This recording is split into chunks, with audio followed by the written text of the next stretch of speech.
The squad car's lights strobed across my old barn like it was the climax of a crime show instead of a Tuesday evening. 2 officers crouched behind their open doors, hands on holsters, shouting into a bullhorn. "Step away from the illegal structure and put the tool down," they commanded. Inside the taped-off perimeter, under a floodlight, I calmly finished tightening a bolt on my brand-new, fully permitted grain silo. I didn't look scared. I looked mildly annoyed. On the gravel driveway, HOA President Lynette Harlow vibrated with self-righteous energy, arms folded, wedge sandals planted in my great-grandfather's tire tracks. Her laminated HOA badge glowed in the cruiser's lights like some cursed amulet. "He's been warned," she shrilled to the sergeant. "He refused to comply with the architectural committee. This is a direct violation of our sightline covenants." The sergeant squinted at the farmhouse, at the pasture, at the faded Crow family farm established 1924 sign. "Ma'am," he said slowly, "this is clearly a farm." "That used to be a farm," Lynette snapped. "It's now part of Maple Ridge Estates Phase 2. He doesn't get special treatment just because his ancestors were here first." I flipped a switch on my porch. Every single one of my high-definition security cameras swiveled to face the officers and the HOA crowd. A small red light on a legal notice taped to the porch post blinked. "Audio and video recording in progress," it read. "By entering, you consent." I wiped my hands on a rag, walked to the edge of my property line, and raised my voice just enough. "Sergeant," I called, "before you step onto my land, you'll want to read that court order you were served this morning." The sergeant frowned, hand going to his chest pocket. Lynette smiled in brittle triumph, until he unfolded the paper and his expression changed. He read it twice. Then he looked at me with dawning horror, at the cameras, at the line of HOA board members crowding his bumper. "Ah, hell," he muttered. "We just walked into a setup." I shrugged. "Not a setup," I said. "A trap. Legal distinction. My lawyer said that matters." 6 months earlier, I had 3 items on my vision board. Get my 100-year-old family farm back before developers ground it into cul-de-sacs. Fix the leaking roof on the barn. Be left completely, utterly alone. I was 34, quiet, and had the sort of patient stare you only get from spending a decade in IT customer support listening to adults claim the internet is broken. I wore flannels without irony and preferred tractors to group chats. The Crow farm sat at the edge of Riverside County, where cornfields had been steadily replaced by amenity-rich communities with names like Fox Hollow Reserve and the cottages at Cedar Creek, none of which contained foxes, cottages, or anything resembling a creek. My grandparents had been forced to sell most of their acreage in the late 90s to pay medical bills. The land flipped, then reflipped, until a developer carved out Maple Ridge Estates. 220 houses, ornamental trees, and an HOA with a 60-page handbook and the soul of a parking ticket. But the core homestead, the original farmhouse, barn, and 10 acres, had stayed in the family. Barely. When my uncle's gambling debts nearly took even that chunk, I drained my savings, cashed out my retirement, and bought it from him. I showed up at closing with a cashier's check and a folded black-and-white photo of my great-grandfather standing in front of the same barn. The title company rep slid the keys over. "Congratulations," she said. "You're now the proud owner of Crow Farm." She hesitated, then added that I was technically a non-participating agricultural neighbor to Maple Ridge Estates. "Non-participating sounds perfect," I said. "I'm very talented at not participating."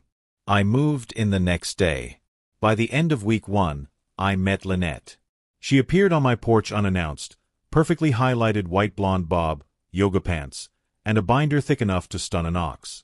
"I'm Lynette Harlow," she said, "president of the Maple Ridge Estates HOA. And you are a bit of a problem." "Name's Daniel," I said, "and I live here." She gave my work boots a disapproving once-over. "Our community prides itself on cohesion and visual harmony," she explained.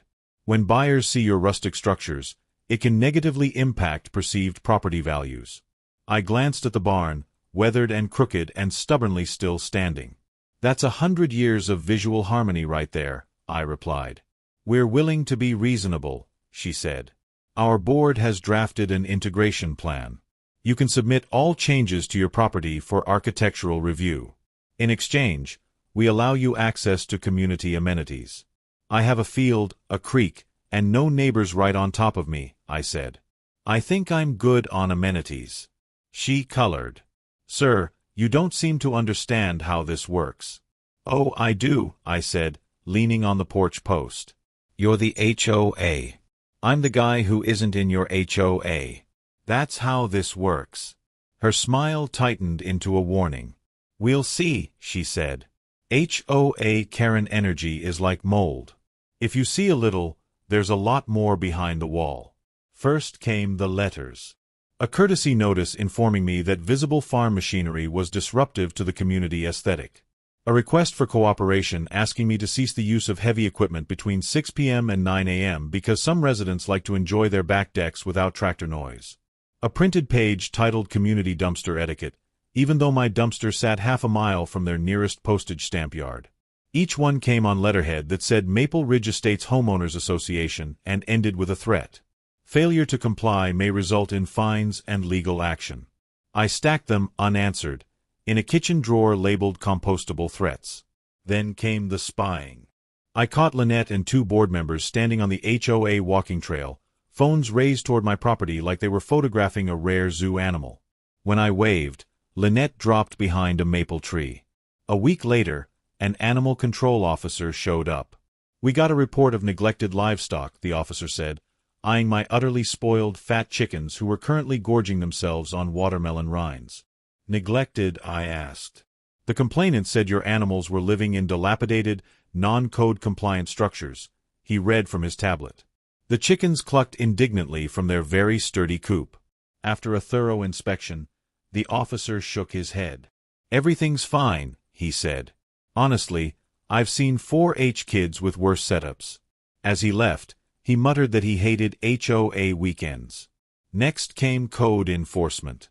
Then the fire marshal. Then some poor junior planner from the county zoning department who looked about 12. All left annoyed, not at me, but at whoever kept filing reports.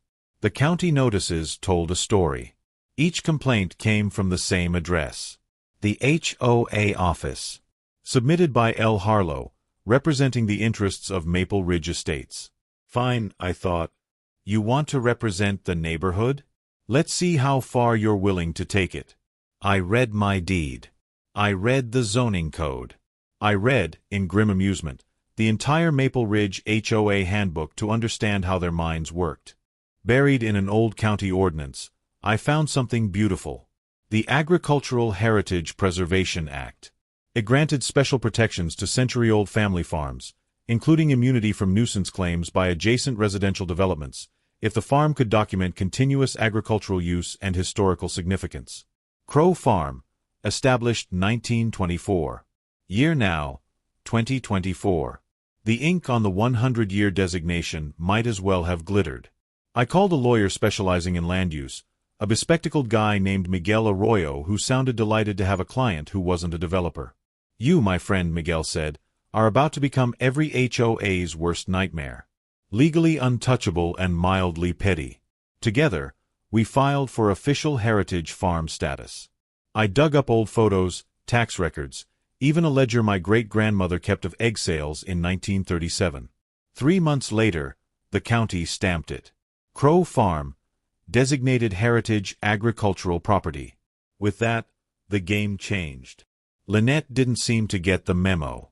A week after my heritage designation came through, she escalated from annoying to criminally creative. I received a certified letter, this time not from the HOA, but from Maple Ridge Estates Architectural Control Committee Incorporated, some shell entity Lynette had filed with the state. Inside was a notice of non-conforming use. They claimed my barn violated pre-existing subdivision sightline agreements.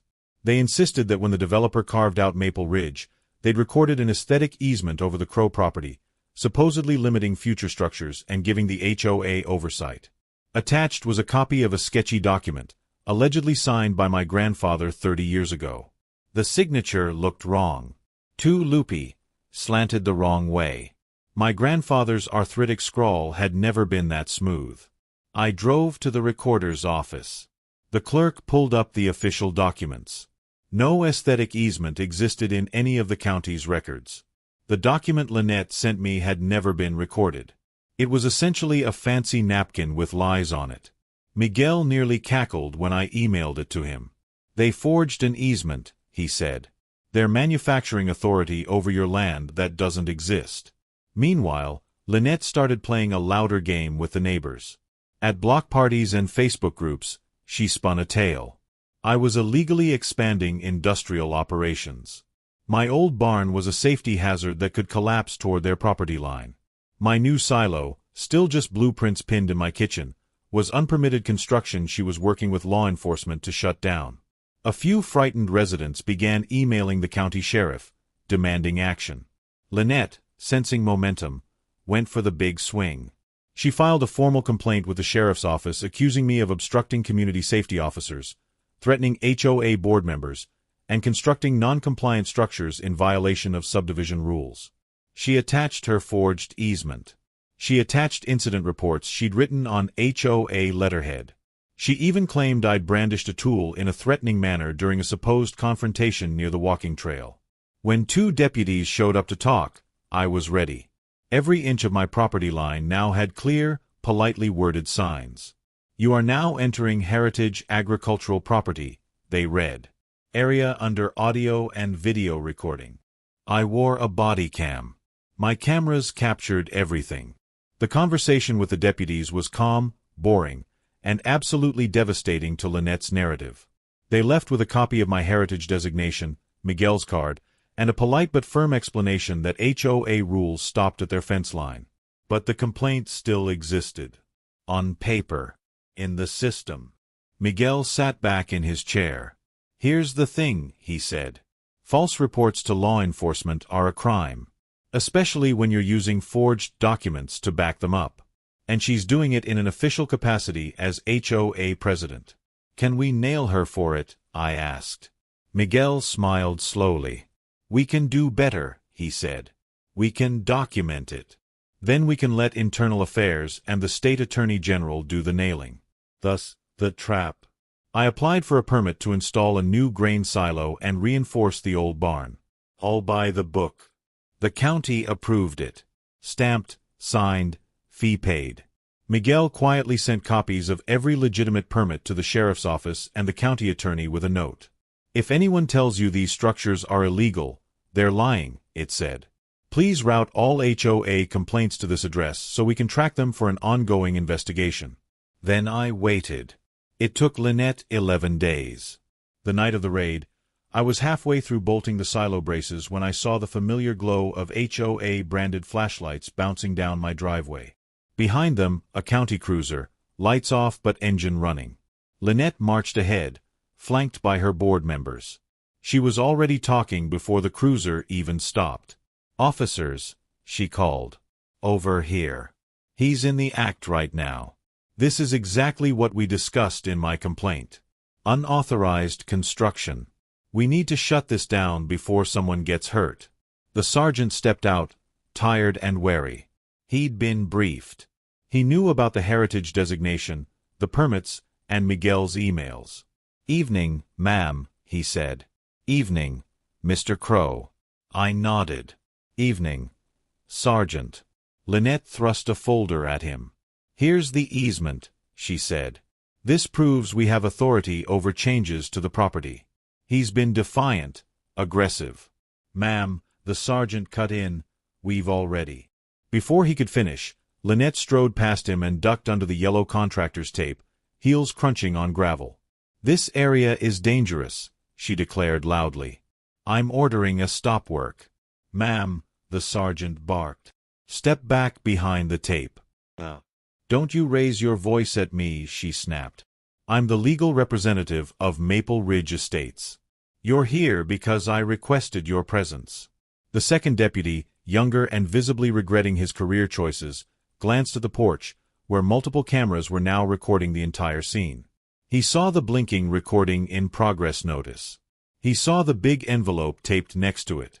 To responding officers, it read, "Re-permits and court order. Open before entry." "Sarge," he murmured, tugging the sergeant's sleeve. "We were supposed to read that first." They opened it. Inside were copies of my permits, my heritage designation, Miguel's letter, and a fresh court order signed that morning. The order, granted by a very tired judge, said law enforcement may not interfere with permitted work on Crow Farm absent clear evidence of danger. Any complaints referencing HOA easements are to be treated as disputed pending investigation. All interactions at the property are to be recorded and preserved due to an ongoing inquiry into potential false reports. The sergeant's face went pale. "Mrs. Harlow," he said carefully, "did you read this?" She waved an impatient hand. "I'm not here to litigate," she said. "You have your paperwork. I have mine." She pulled out her faux easement and brandished it like Excalibur. "This supersedes some farm vanity certificate," she said. "You need to arrest him for ignoring lawful HOA directives." The sergeant stared at her for a long moment, then spoke very quietly into his radio. "Dispatch, this is 12. Can you confirm if Internal Affairs and the county attorney are monitoring this call as requested in Memo C-217? The radio crackled back. "Affirmative. They're on the line." I almost felt bad. Almost. Miguel had warned the sheriff's office that tonight would likely be eventful. The sheriff, eager not to be dragged into an HOA circus, had agreed to loop in IA and the county attorney live, so no one could later claim confusion. "Mrs. Harlow," the sergeant said, louder now, "I've been instructed to ask you a very specific question." She shifted, suddenly less sure. "Which is?" she asked. "Are you, in your capacity as HOA president, asserting to law enforcement that you have a legally recorded easement granting you control over this property's structures?" "Yes," she said, chin lifting. "Of course. That's what I've been saying this entire time." "And are you aware that the county recorder's office has stated no such easement exists in their records?" Her mouth opened, closed. "It must be an administrative error," she stammered. "The developer promised."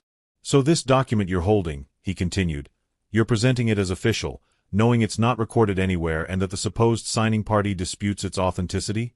"Are you interrogating me?" she snapped. "I called you here to deal with him." On the radio, someone cleared their throat. "Unit 12, County Attorney here. Please advise Mrs. Harlow that she is dangerously close to admitting to filing a knowingly false instrument and making fraudulent reports to law enforcement." The sergeant winced. "You heard the lawyer, ma'am." The shift was almost audible. Neighbors who'd gathered on the walking trail leaned in. Board members edged away from Lynette like she'd suddenly become radioactive.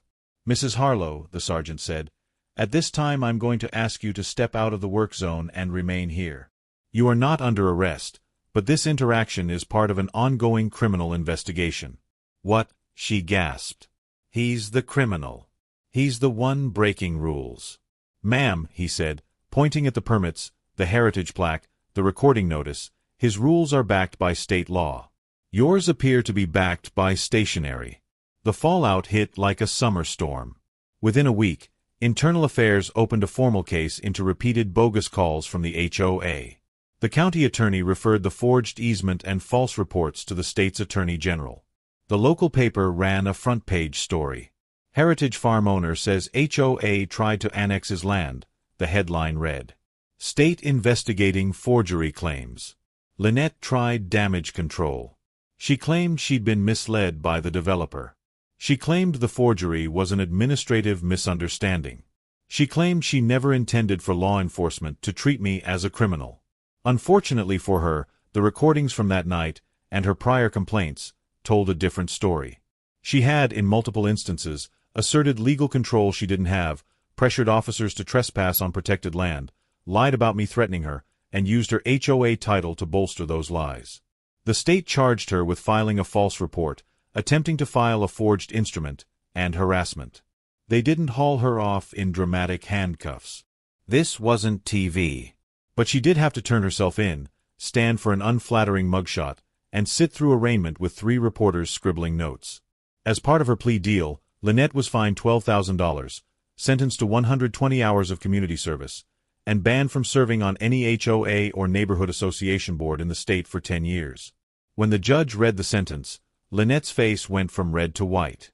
$12,000, she repeated, her voice cracking. For trying to protect property values? The judge looked at her over his glasses.